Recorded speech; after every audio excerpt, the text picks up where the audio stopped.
The year is 2007, 1 year after Disney had acquired Pixar. It is June, and an unassuming motion picture titled Ratatouille is released.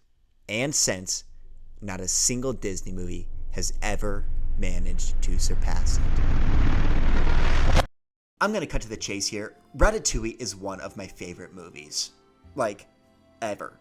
This movie is one of the reasons I've pursued culinary school in the first place. We had it on disc when I was a child, and although I cannot particularly justify why my brain attached itself to Ratatouille's more sophisticated nature instead of all the hyperactive media I usually consumed, its lasting impression is something I cannot simply ignore. The scene of Colette hugging the bread, describing what a proper crust sounds like as its crackle fills the air. It's an example of a seemingly arbitrary moment that for some reason I could not let go of. Little did I know that all of Remy's passion, all of Gusteau's loving descriptions, and all of Ego's tremendous dialogue was molding my infantile mind, adhering itself to the crevices of my brain. Ratatouille is the first piece of art I can recall that spoke to me.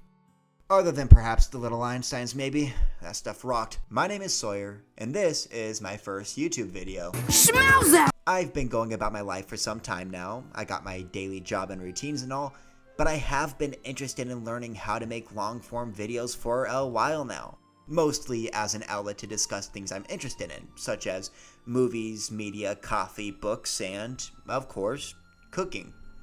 An amalgamation of sorts, if there ever was one. And so, what better way to kick off this little passion project of a channel than to speak about a movie that tackles the very nature of art itself? Truth be told, I could make a video essay about Ratatouille that spans multiple hours. I could discuss the minutiae of each character and how accurately it portrays food in the French brigade system. I could break down its pacing in an unconventional story and how its success embodies the spirit of Pixar at its peak. I could discuss all of these things and probably will someday in a massive deconstruction of the movie, but at this moment want to focus on a single aspect that transcends above it all. Anton Ego's monologue. For a man nicknamed the Grim Eater, it's very fitting for Ego to have a coffin-shaped office and a skull on his typewriter. Isn't that just neat? Widely feared for his harsh critique and cold demeanor, multiple restaurant owners have suffered under his wrathful reviews, but none more prevalent than the idealistic Auguste Gusteau. Anyone can cook, Gusteau claims, but according to Ego, this is far from the truth. Something Ratatouille can get away with is being very unsubtle with its messaging. Of course, this movie offers a lot of subtext and substance that isn't readily available either. Like I said, it's a very sophisticated movie, but there's also a literal character named Ego. And Ego, after all, the word, not the character, is one of the largest threats to the notoriously toxic industry. Food is an art form meant to be manipulated. It tastes good, yeah, but it also is so much more. It can be plated, arranged. It can be presented, deconstructed, served tableside, splattered, swirled, scooped, sliced, poured, drizzled, piped. All flourishes which eventually lend themselves to extravagance and fine dining. And this is wonderful. I love how creative restaurants can get. I like fine dining. I think it's an acquired taste, and I wouldn't blame someone if it wasn't their thing, but seeing food pushed to its limits in order to create a signature experience outside of just taste is mesmerizing. But the moment Ego enters the dish, or the moment that the heart poured into that dish is forsaken, or that the someone making that dish thinks that high echelon dining makes them automatically superior, it might as well be soiled. Ego is a threat because arrogance dictates it is better than something else.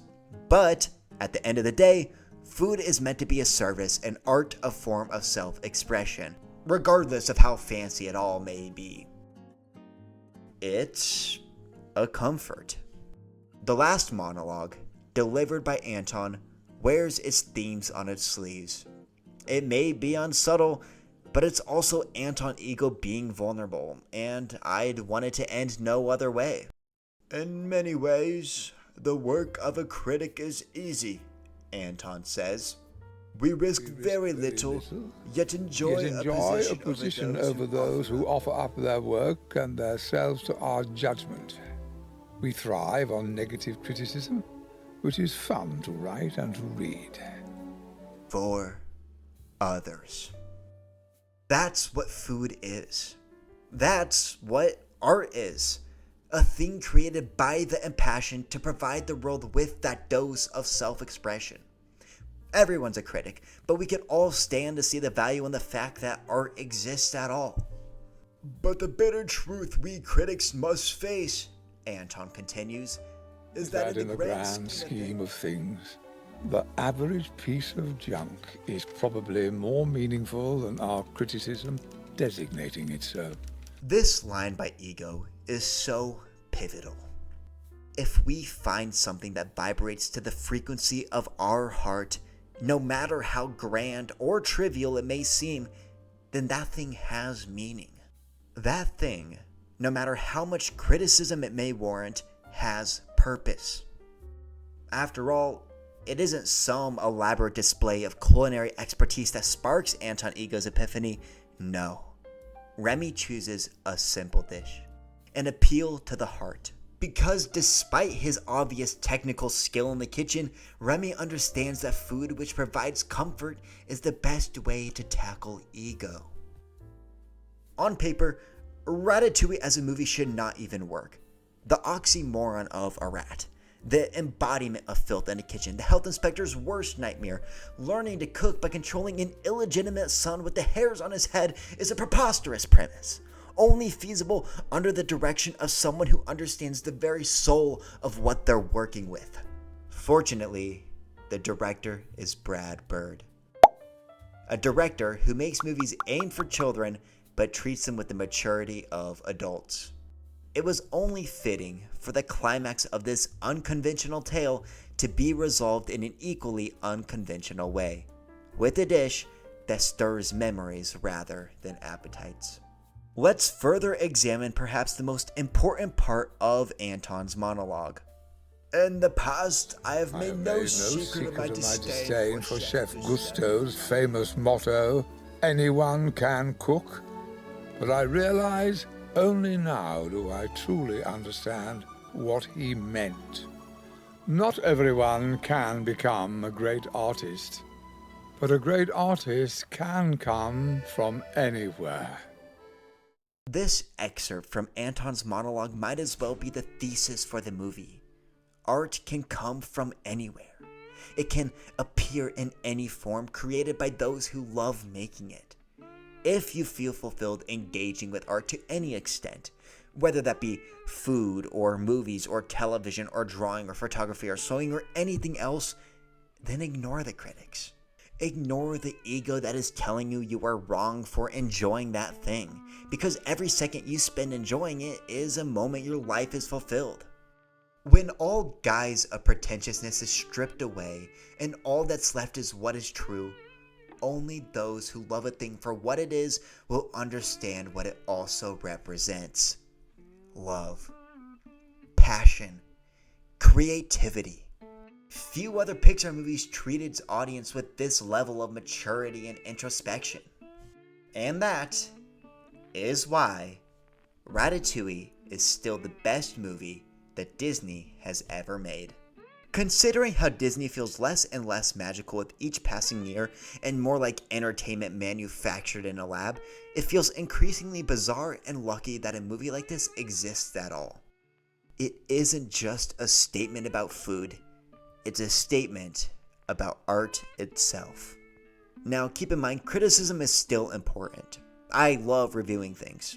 I love mulling movies over long after I watch them in order to discern my complete feelings about them. Criticism is a vital part in curating our taste and encouraging artists to improve their craft.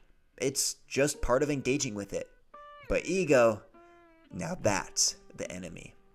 And so, with the assertion that all junk has meaning in the eyes of its beholder, I embark on my YouTube quest with this video. This is my junk, my art, and I look forward to making much more of it in the future. And if you like this video, please let me know, even if there is one of you. listening to these words right now, clinging to what I have to say, then it was all worth it. Thank you very much. Cheers.